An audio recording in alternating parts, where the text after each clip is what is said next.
Hola chicos, muy buen día. Les voy a dejar esta microcápsula para poder hacer la transición entre los contenidos de las unidades de historia y de filosofía del arte.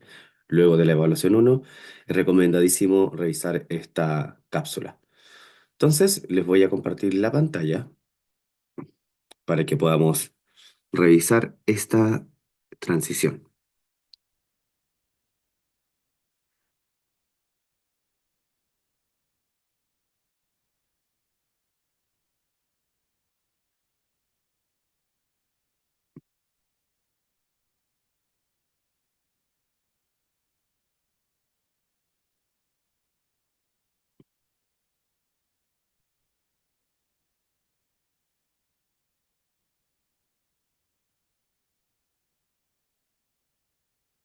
Bien, nosotros ya hemos visto en nuestra asignatura de Historia y Filosofía del Arte que el arte está enfocado como un objeto de estudio, como un fenómeno digno de análisis y de reflexión, y que la disciplina que se encarga de estudiar el arte como un objeto de estudio autónomo e importante es precisamente la filosofía y en específico la filosofía del arte.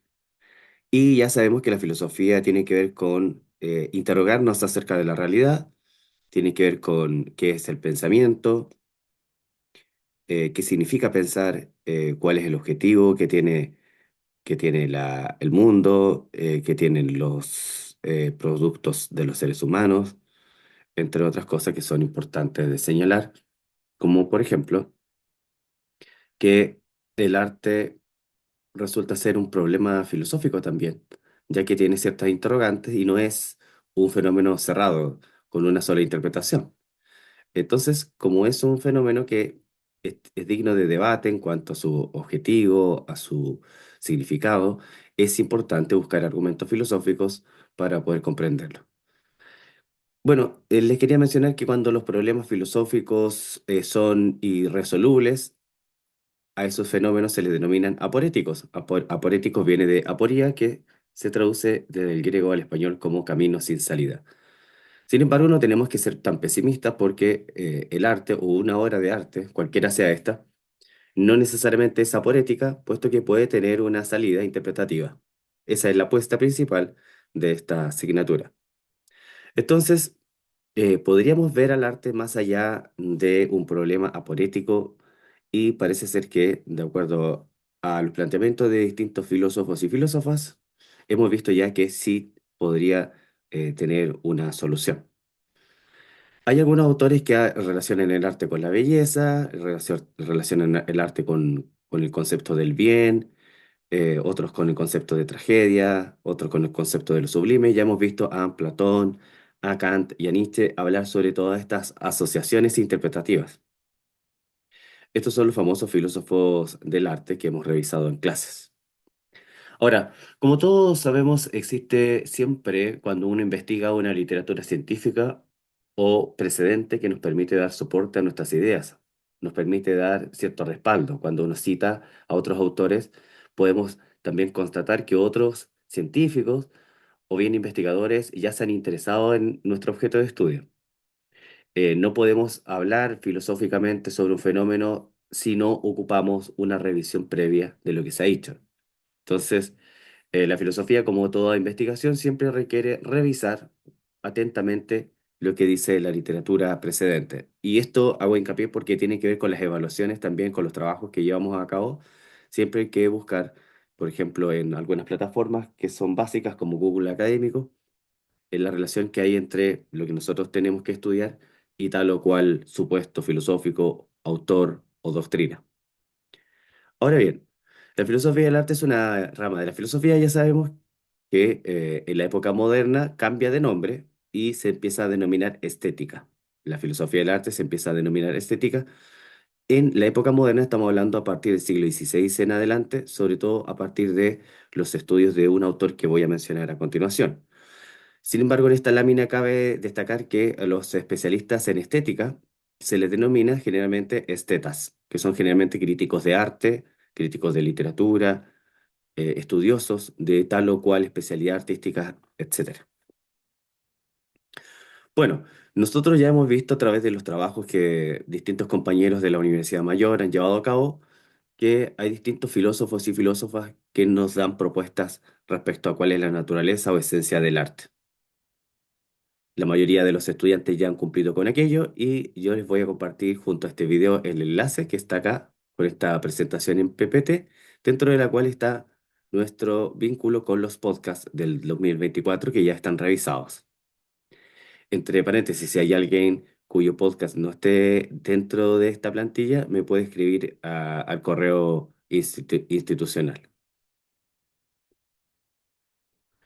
Bueno, ya sabemos que Platón, Kant y Nietzsche han sido grandes filósofos del arte, pero ¿serán necesariamente expertos en estética?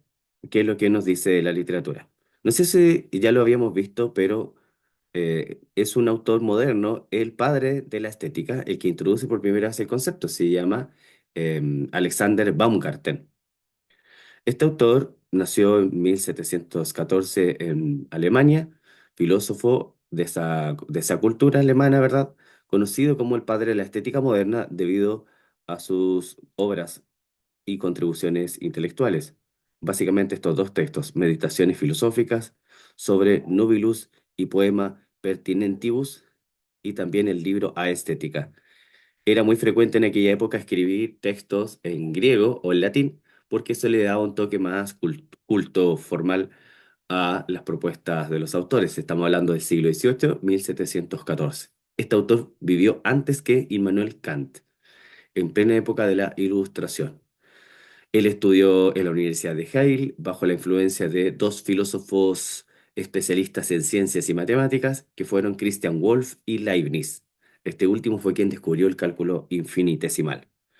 ¿Qué es lo novedoso de este autor, chicos? Lo importante a considerar de Baumgarten es que él acuñó por primera vez el concepto de estética para referirse y no solo a lo que significa la palabra estética del griego al español, que es sensación, sino para referirse a la disciplina que se encarga de estudiar el arte.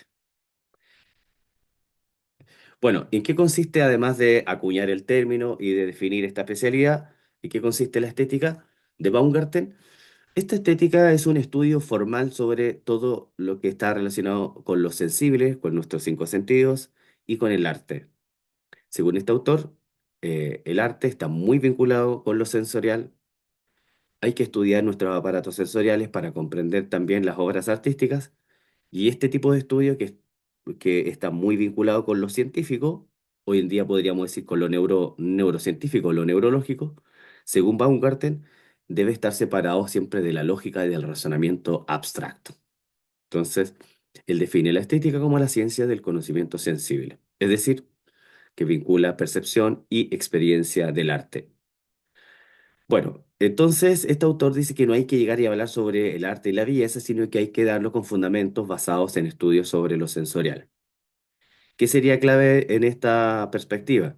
Que él también acuña por primera vez el concepto de juicio sensible. Según este autor, existen dos tipos de juicios. Están los juicios lógicos, que generalmente empleamos nosotros para atrevernos a afirmar cosas respecto a descubrimientos o demostraciones científicas, como por ejemplo juicios como el agua es H2O, sería un juicio lógico científico, ¿cierto?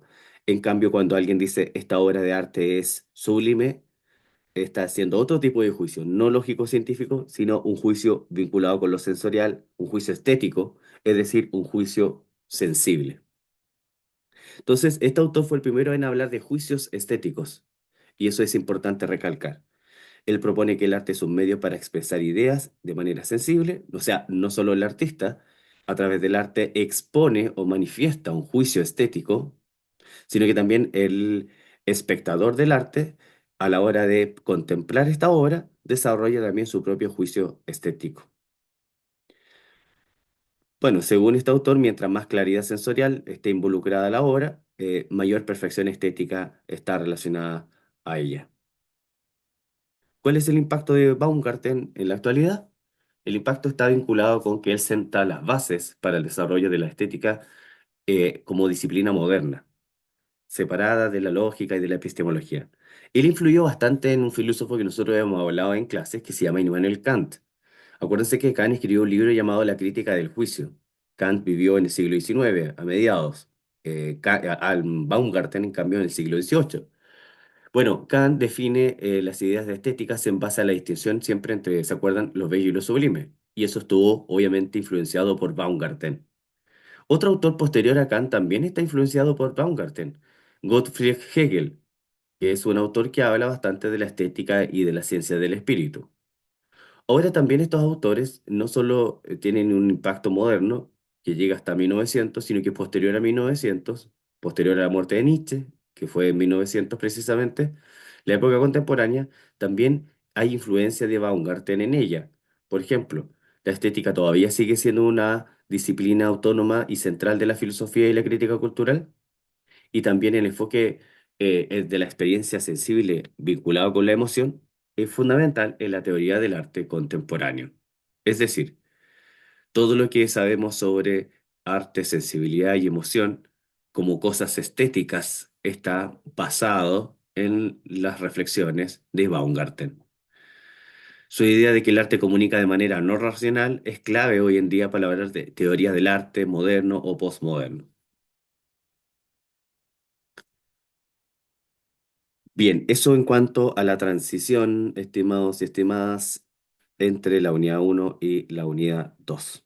Agradezco que haya podido visualizar esta microcápsula. A continuación dejaré otra relacionada con historia del arte.